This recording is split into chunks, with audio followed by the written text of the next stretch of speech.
For the use cases that we're going to cover, I'm going to deal with analyzing some data sets, just some basic chat using a paid subscription account to ChatGPT-4. And then I'll show you some specific use cases around risk assessment, extracting some insights from some data sets, which can help us plan work, allocate capacity, do things like that, parse stakeholder communication. I'll talk a little bit towards the end about what you could expect with different stakeholder engagement.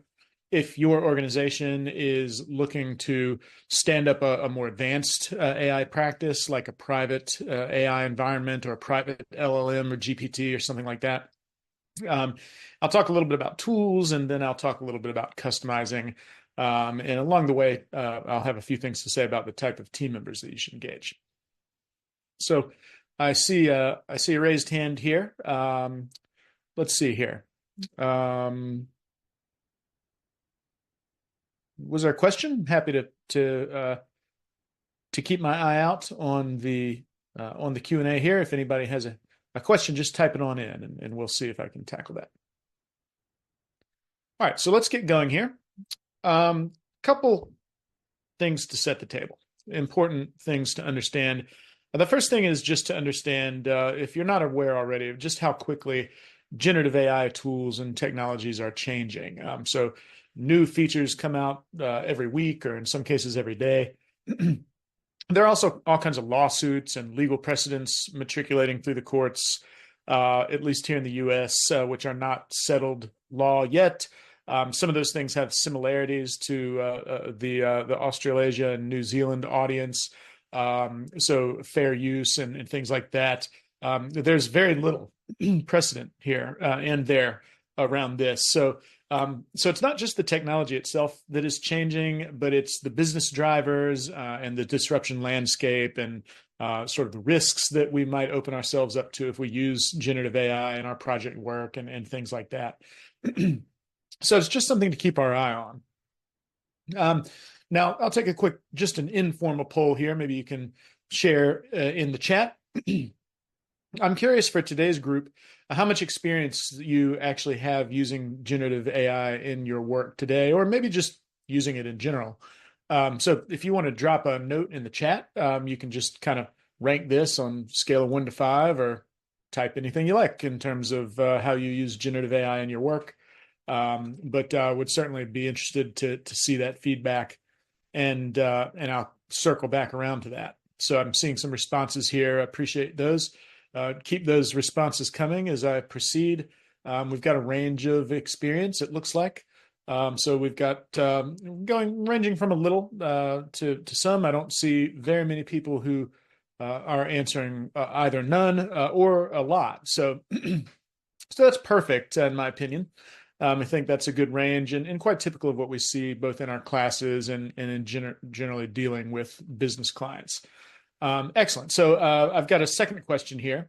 And there are some options here, and there may be other options that I haven't considered, but for those brave souls who'd like to give feedback in the chat, maybe take a crack at this question here.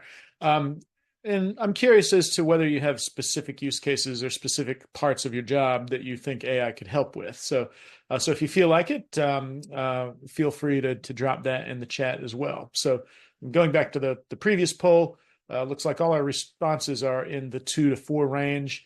I don't really see any 1s or any 5s. So I've got a few sort of project management related domain areas here that you can choose from if you'd like to answer that one in the chat. All right.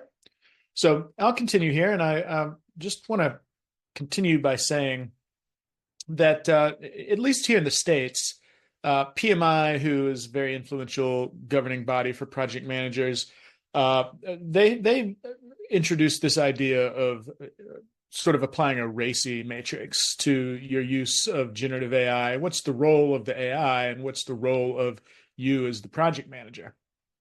And so this is how we see it here, and I think this is quite good.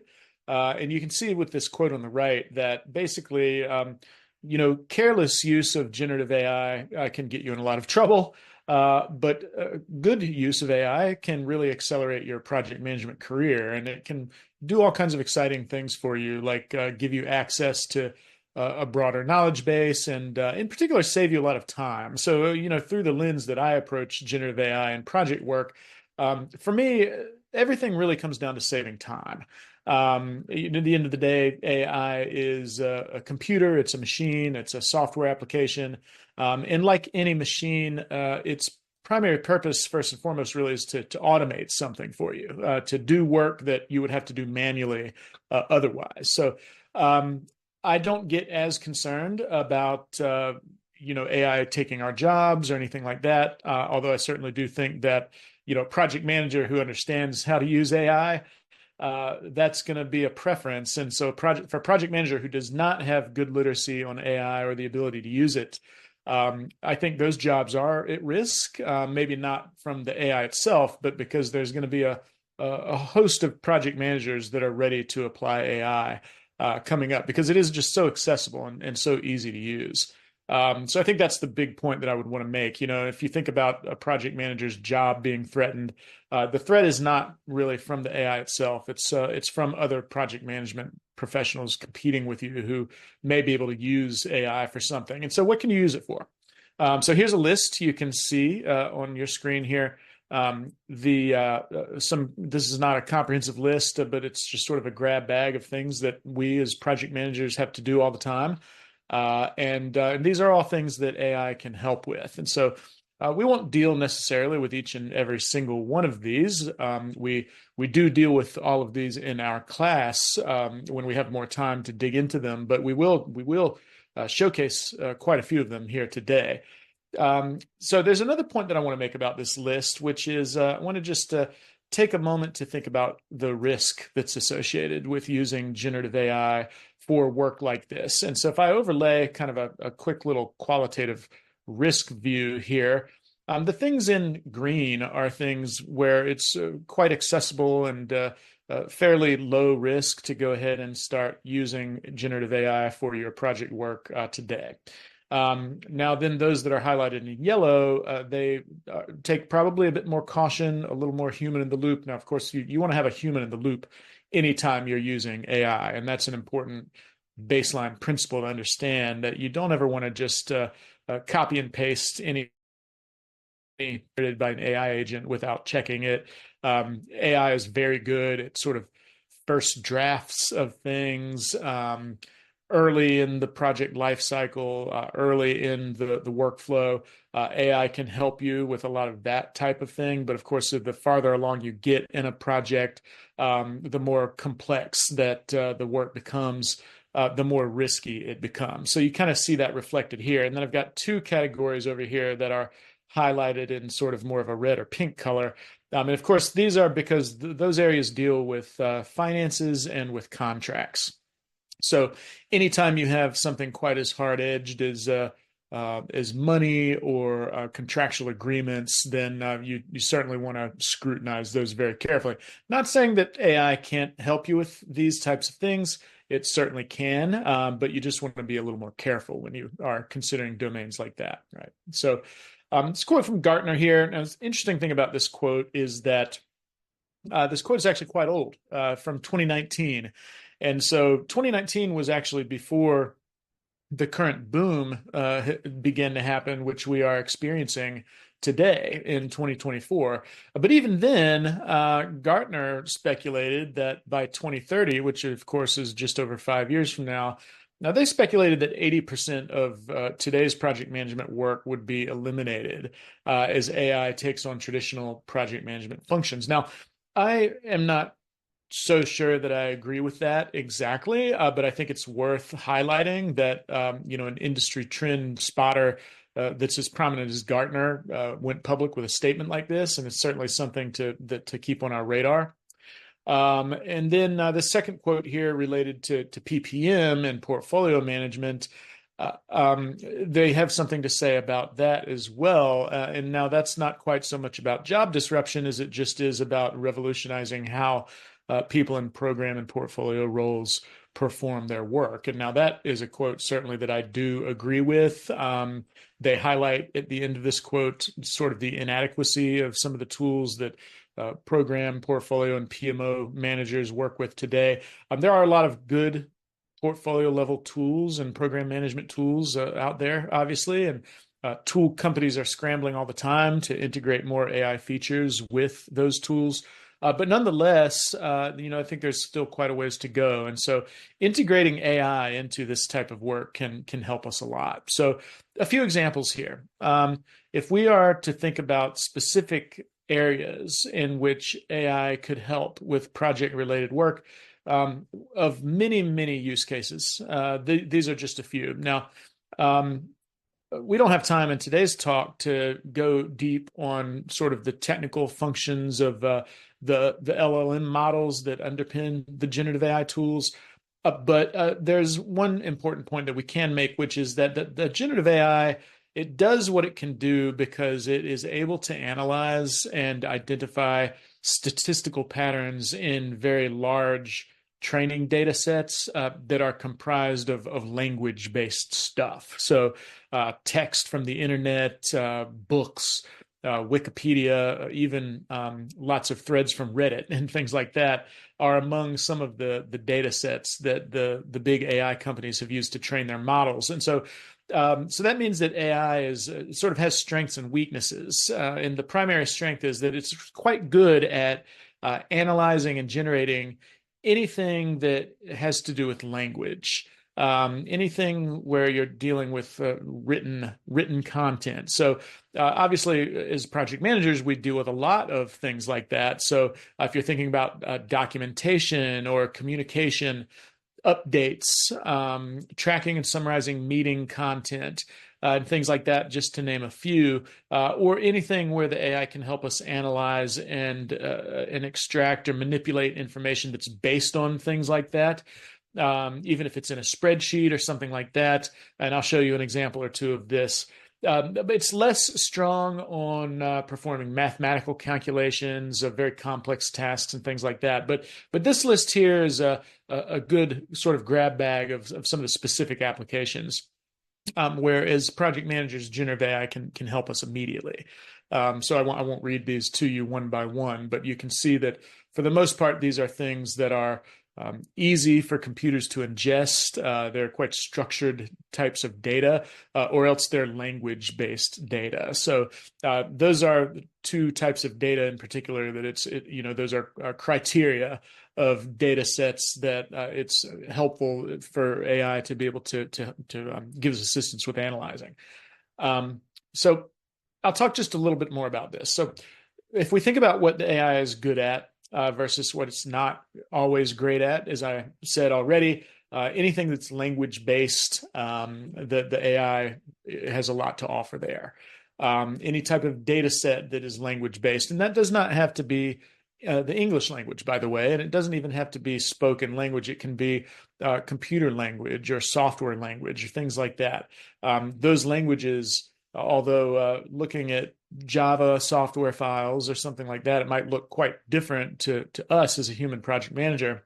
But to a generative AI agent, it doesn't look that different. So you can give a generative AI a big stack of meeting transcripts that are in English or in another language, or you can show it software code that's been written in Java or C or something like that. And to the AI, it's able to do a lot with either type of language, but both of those are language based from the point of view of the AI. The AI can also generate images for us, which is very interesting. It still uses the same language-based models, but it pairs the language-based models with caption tagged images, many, many millions of images that have been tagged so that the computer knows what that image is. And then it can use the same fundamental LLM AI technology to generate images.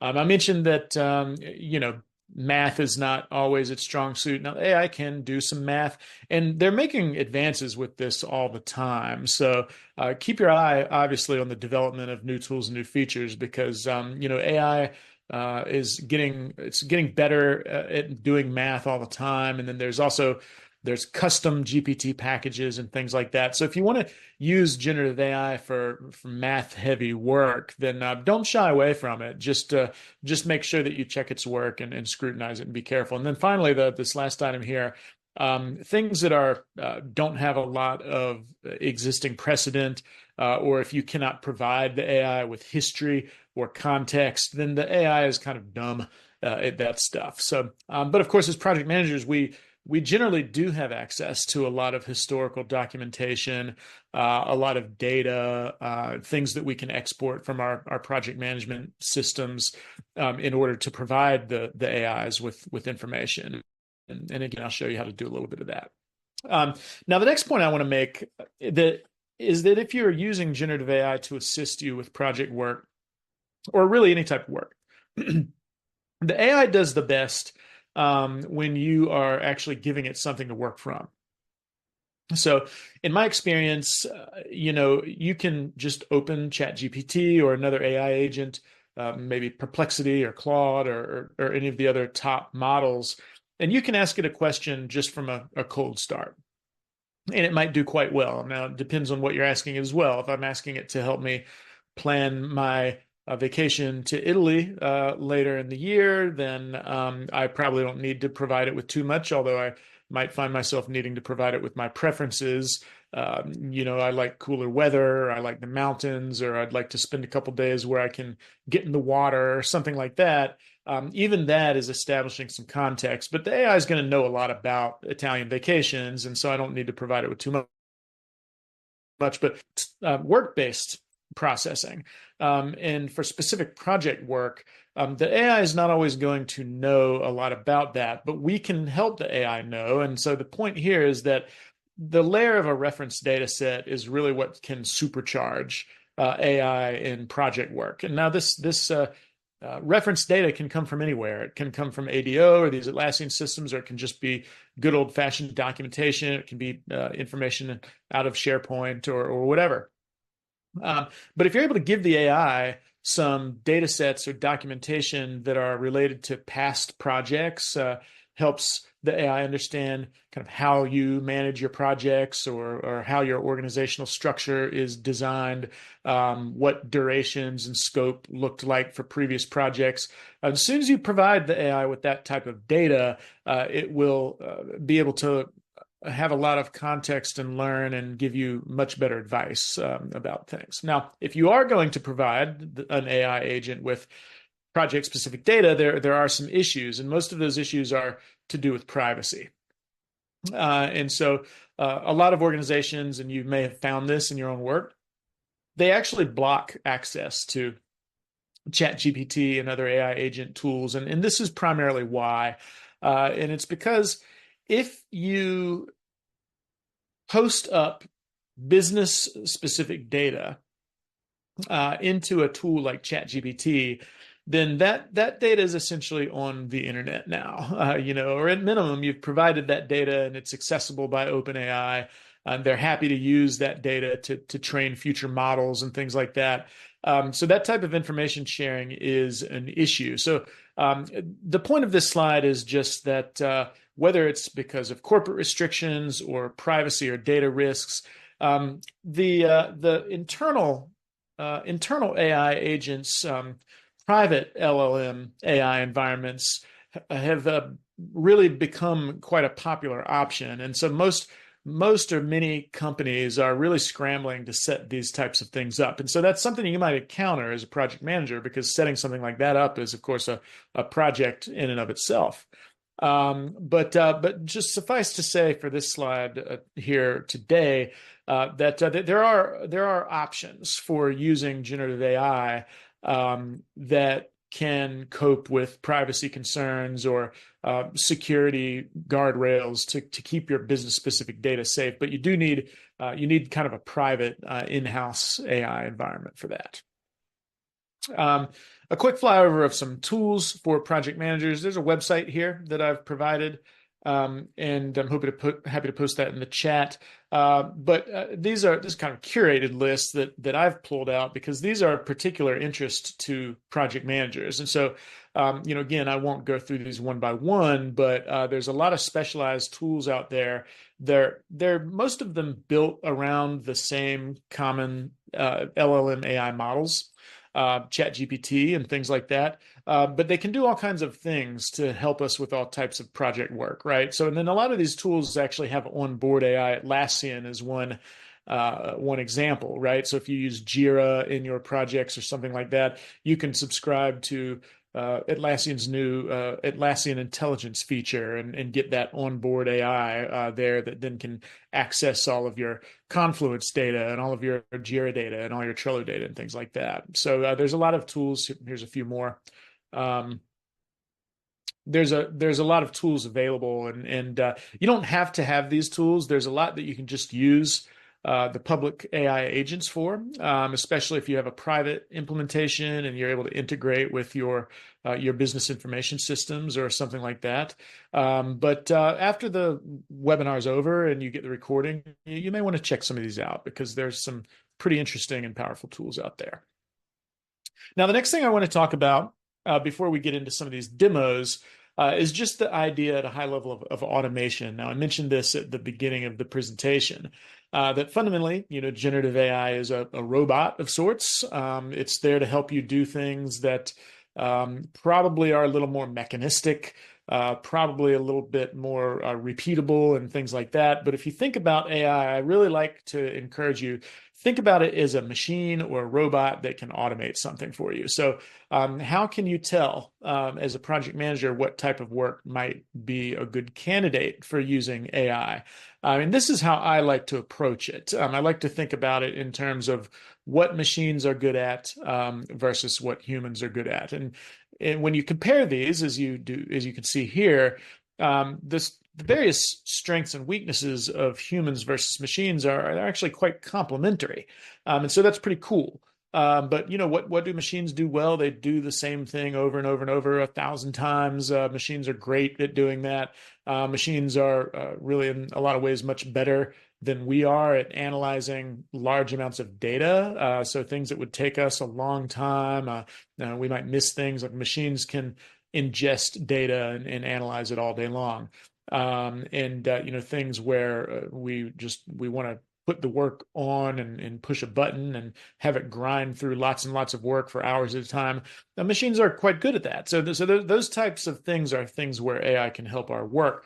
And then conversely, the area where humans have strengths are the things that the machines and the AIs are usually not very good at, right? So nuance, emotional intelligence, reading body language, and things like that. Things like that are very important for project management work. So the AI is not necessarily going to be able to help us with that. It's not going to help us necessarily navigate stakeholder relationships. Although, if we could improve our stakeholder relationships by being more communicative, then AI might help us be more communicative. So that's one way to think about it. But humans make mistakes. They don't like to do the very same thing over and over thousands of times. And so AI can help with that. Now we can use some of these criteria to help us take a look at the project work that we do and get a sense for where might there be candidates in our work for AI to assist. And so this is a list of some. If we think about what machines are good at, just going through these quickly, they're good at routine tasks, data intensive work, things that are standardized, or you're doing the same thing over and over. They're good in areas where you need to generate or create something, but it's within known patterns. It's not completely new, so there's a creativity limit there. They're good at integrating with stable environments where the system's not going to change a lot of times day over day. So if you have a nice stable business environment and it's consistent and predictable in terms of where you find documents and where you find data, then that's a good opportunity for using AI. And then depending on what is going to be done, so like if you think about the earlier slide where I highlighted in red contract related domain areas and financial related domain areas. Those are areas where we have a lower tolerance for error. So that's kind of what this error tolerance item is talking about. Now, if we need a first draft of some process documentation, or we need a meeting agenda or something like that, then there's probably a higher error tolerance there. A little error there may not matter. So that's one thing to think about when we're assessing automation potential. And then finally, large scale tasks, high volume tasks, great for machines. If you feel like you encounter some large scale tasks and it's just a lot of work and it's the same thing over and over, then you should absolutely consider using AI to assist with that. And then finally, it's just integration ease. The best AI tool in the world, if it's not a good fit for our systems, if it's not a good fit for our culture or our workflows, then even if it's a great tool, it might not be a great tool for us. So these are just some basic criteria. And then again, you'll see this link in the recording, but I've got this little calculator here that you can check out. And this calculator is designed to help you understand how much time you spend on manual or repetitive tasks. And then it can help you calculate how much time you might save if you had an automation solution for that. So specifically, AI-related automation solutions, but it doesn't have to be. It could be a CI/CD automation tool, or a code checker, or a software testing automation tool, or really any kind of automation tool. But I like to use this type of calculator to think about, what do I spend time doing that's repetitive? How long does it take for that time to add up, and how much time can I save? So that's my little spiel on automation. Now, you can use the AI to actually help with this type of thing. And so I've provided on this slide, there's 5 prompts that I've put together. And actually, rather than talking through these, I'm just going to show you. And so give me a moment and I'll pull it up because I've already got this ready for you.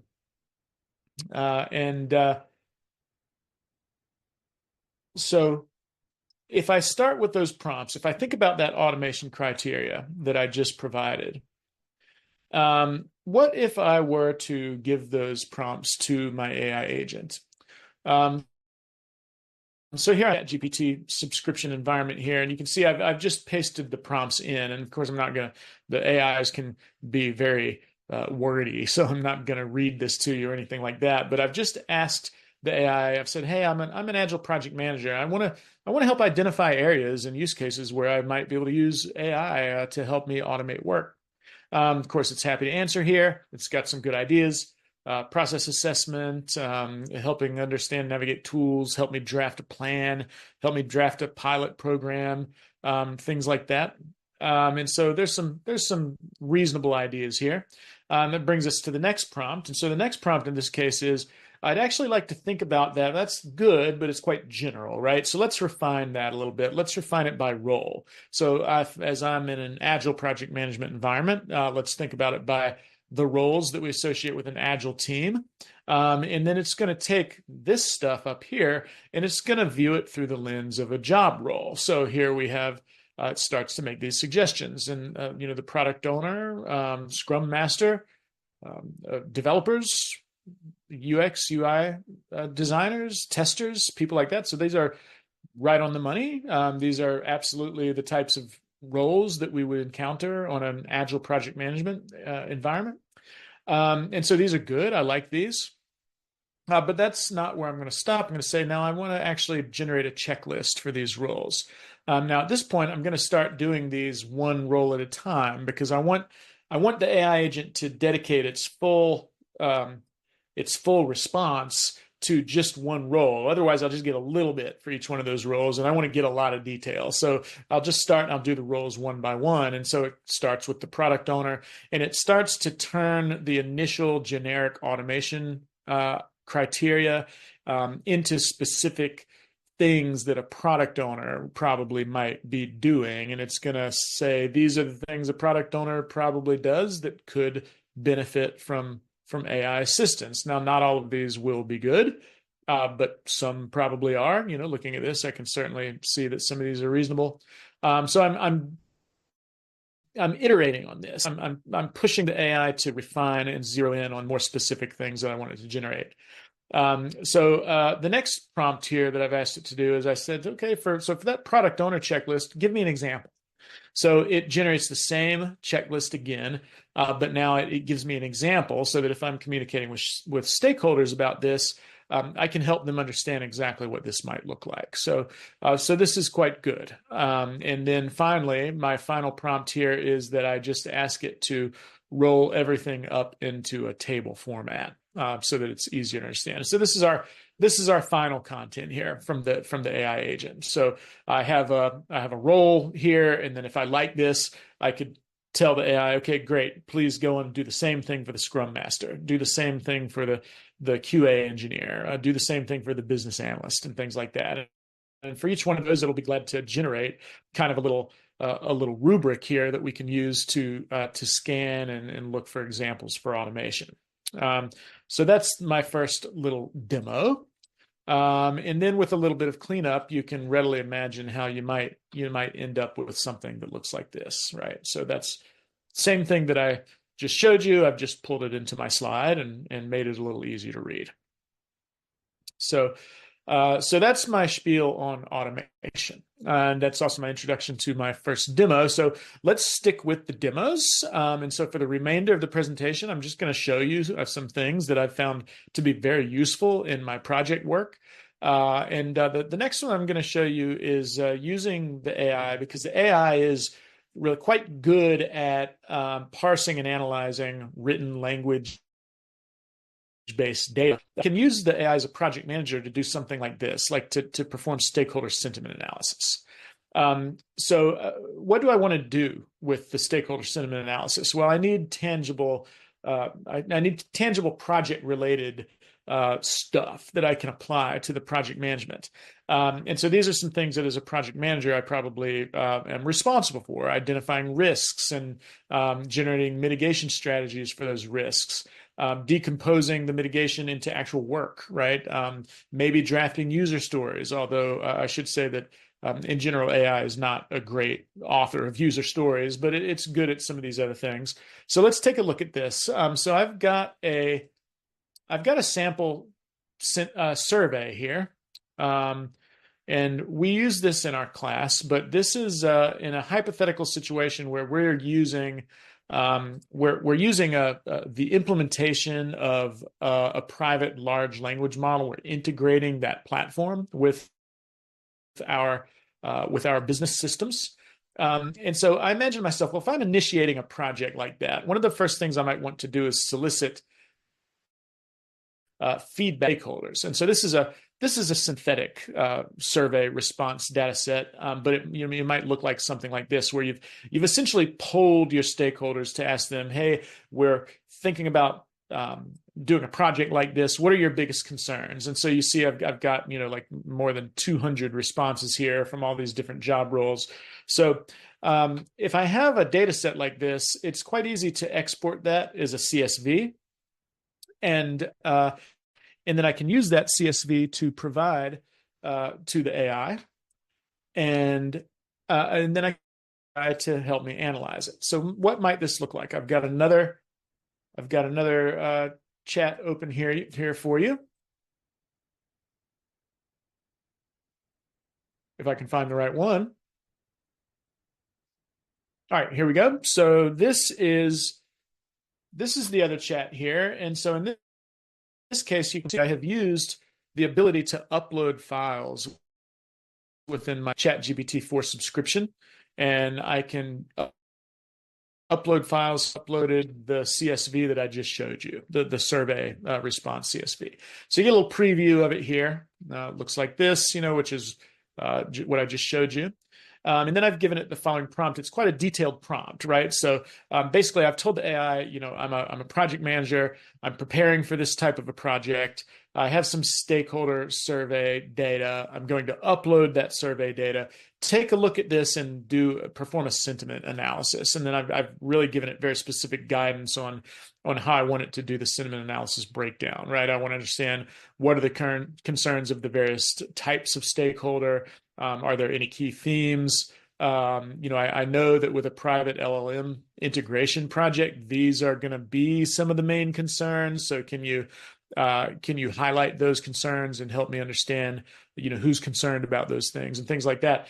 And then from there, I'm not going to stop though, just with the sentiment analysis. I'm going to use, now that I have feedback from my stakeholders, I'm going to say, okay, well, based on this feedback, can you help me identify risks to the project? And we'll use the negative sentiments to translate into risks. And once we have risks identified, we can get recommendations to mitigate the risk. So this is all contained into the prompt, right? So you can see once I uploaded it into the AI, I provided it with the prompt. It fed me back an overview. And then it analyzed the 200-line CSV survey response data, and it did exactly what I asked, right? So now I've got a very fast analysis. This would take much longer if I were to do this manually, or if I had to work with my analytics team or something to do something like this. But I can kind of see where the sentiment falls. And then I get the stakeholder group breakdown, like I asked for, who has the most positive and negative and neutral concerns. And it gives me a little bit of breakdown with this. Now, here are the themes that I provided. So it's giving me feedback on all of these concerns. And the key thing here, again, is I have given the AI something to work with, right? I haven't just fired up ChatGPT and said, hey, what are the top risks? I've given actual feedback from my stakeholders to the AI, and I've said, analyze the data that I'm giving you from my stakeholders to identify actual project risks. So it keeps it more relevant to what we're actually doing. And so here's the rest of the sentiment analysis, right? And so finally ending with some recommendations and highlighting the top 3 things that I might be able to do to mitigate this risk. So that's the first thing. So then finally, once again, I've asked it to just organize these things into the top risks and the recommendations that go along with them. So that is just an example very quickly of how we might use generative AI to ingest and help us work with data sets that might be a little bit cumbersome or a lot to work with. 200-line survey, for instance, we've just kind of analyzed it and performed sentiment analysis in 5 minutes. So that's quite handy. All right, so now I believe we won't necessarily stop there. Let me show you very quickly then how to, I mentioned at the beginning, I had a slide that showed the reference data. So we want to get data out of a system, get it into the AI, and then we can use the AI to do all kinds of analysis and to manipulate the data and things like that. So if you look here, I've got an actual project that I've been working on here. It's in a Trello board. And so this is a real project, but there's a lot of information contained here within all of the Trello cards. I've got my notes, and there's to-do lists and stakeholders and all kinds of swim lanes here. Well, if I come over here to print, export, and share, then I've got the option to export as JSON data. And now if I export my Trello board as JSON data, then it looks like this, right? So this is obviously impossible for us to read. But what would happen if I just grab a chunk of this data? It's too much data to put all in one prompt. So I'm going to grab about the amount that I think that ChatGPT might be able to handle. And if I were to start a new chat, and let's just ask the AI to let me know what insights could it help us with. And specifically, like as a project manager, I'm interested in burn down and bottlenecks and workload distribution across my teams and things like that. So if I just tell it,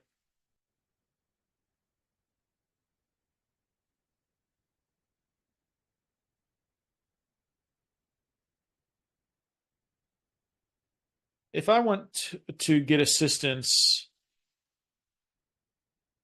identifying things like maybe overdue work,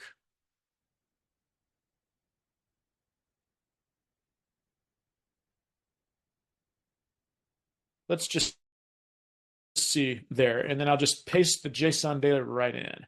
So we've seen what the JSON data looks like there. It's a lot of data. It's incomplete because if I wanted to take the time to put all the data in there, then I could do it in batches or something like that. But so again, I've given some specific asks here. The AI begins to analyze the JSON data, which again, of course, to us, the data looks like this. So we can't do anything with this, but you can do this with Jira data or with any type of data that allows us to export it out. Now, sometimes it might be a little bit more readable, CSV data or something like that. But even if it's machine data like this, then it can still use it quite well, right? So I'll find my way back. All right, so now I'm getting some feedback here, and it's actually deriving some useful items from the JSON data, even though we couldn't read the data at all. And so this could save a lot of time, right? Especially if I'm a project manager coming into a project midstream, or it's a project that I don't have a lot of familiarity with.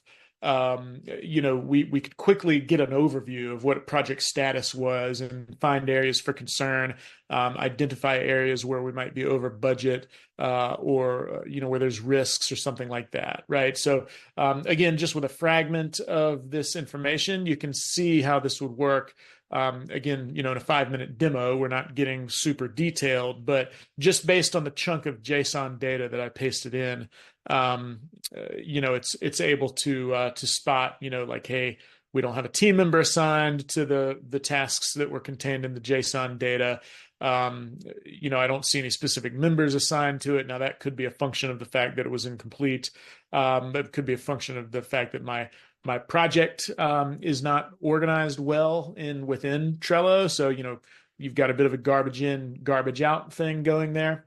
But your imagination can run wild with how you might do this, right? So let's do one more thing with the AI. And this is, I think, kind of a cool thing to show you. We're going to stick here with our survey data. So let's say that, as I said, I'm doing a new project, and I've surveyed the stakeholders for this project. Let's say in this case I'm doing an ERP implementation. So I've prompted the AI to generate a starting draft WBS that I might be able to use, right? So as a project manager, we're always trying to pose our scope and estimate our tasks and things like that. And so I've got a draft WBS here. This is, pretty good starting point. The AI is good at drafting things like this, but I want to take this a step further. And this is where, again, as a project manager, the AI allows us to, in some cases, do some things that we just wouldn't be able to do without it. In this case, I want to take this WBS and I want to transform it into a graphical WBS. So how can we turn the content from the WBS that the AI has generated?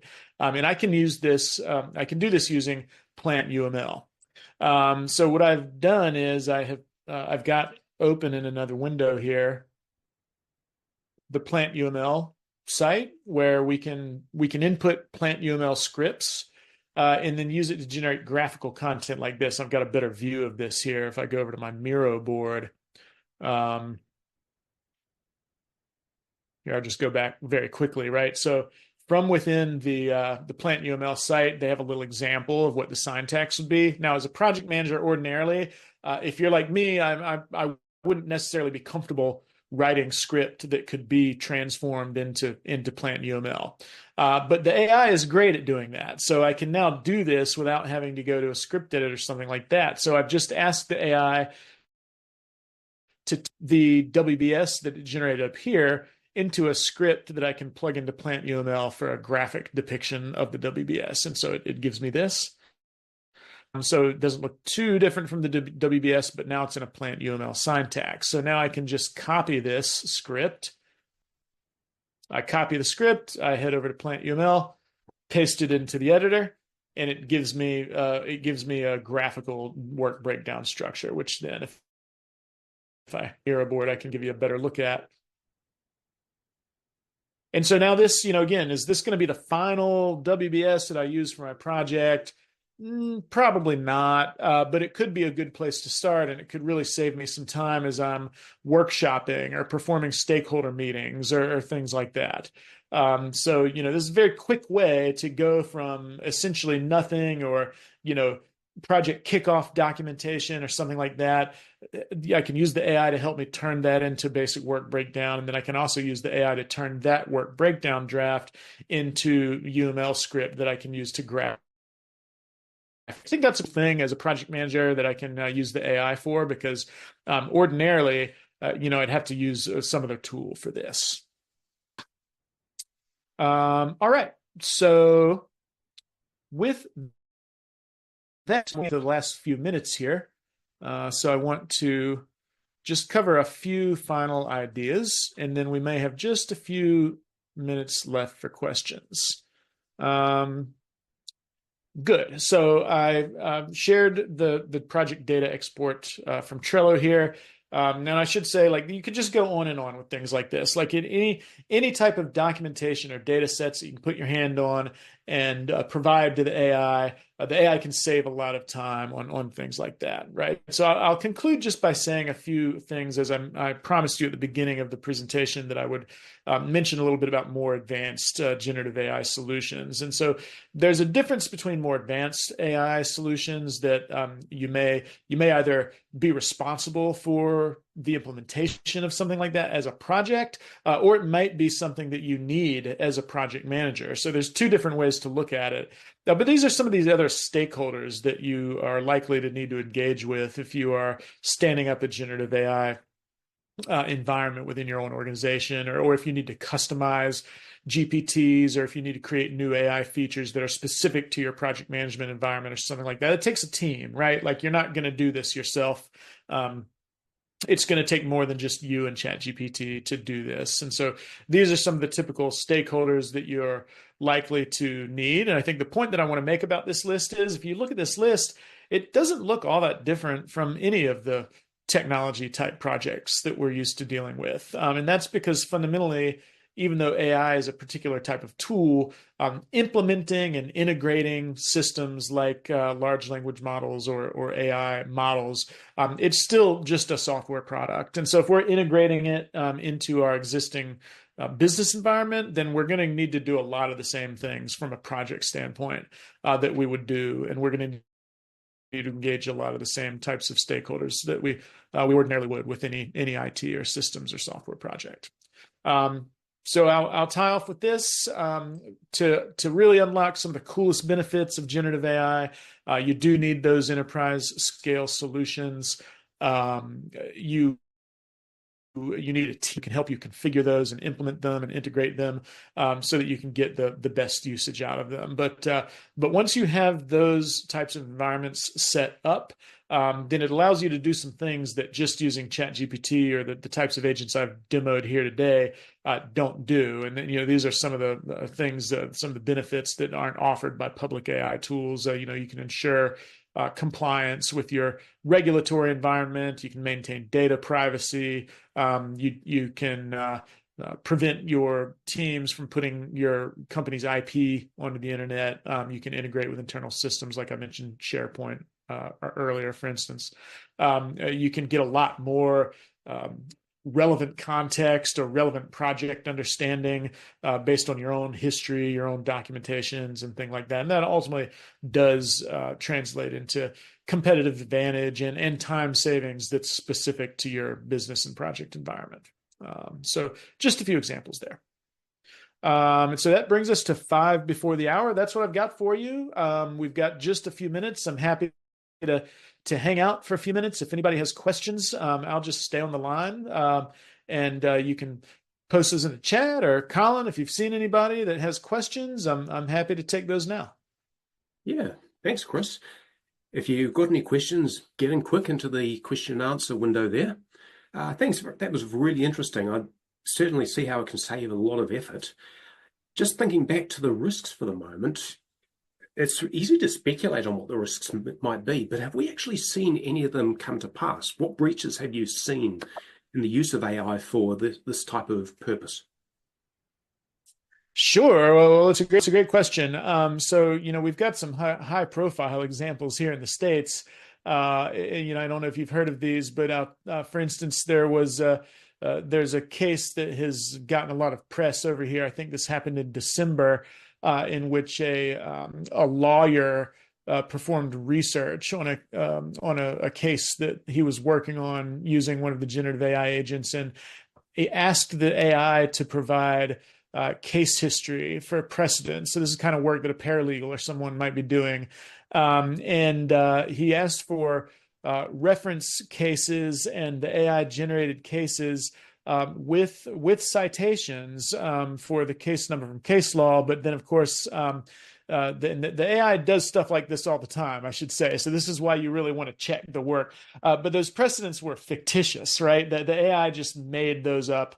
And then it made up the citations as well. So it was quite convincing. And that's something to keep your eye on, with generative AI. It can be quite convincing, but when that research got integrated into the case brief, then it was found, well, actually those precedents don't exist. And I believe that guy got disbarred and lost his license to practice law because of that. So and the other thing is just, the AI can make mistakes, especially if you're dealing with math or something like that. It can tell you that it can do things that it can't really do. So, like, for instance, we have an exercise in the class that we do where we ask the AI to help us perform Monte Carlo analysis. Well, the thing that I usually know that the students don't always know is that actually the generative AI can't do Monte Carlo analysis. It's not able to do that type of math, but it will tell you that it can.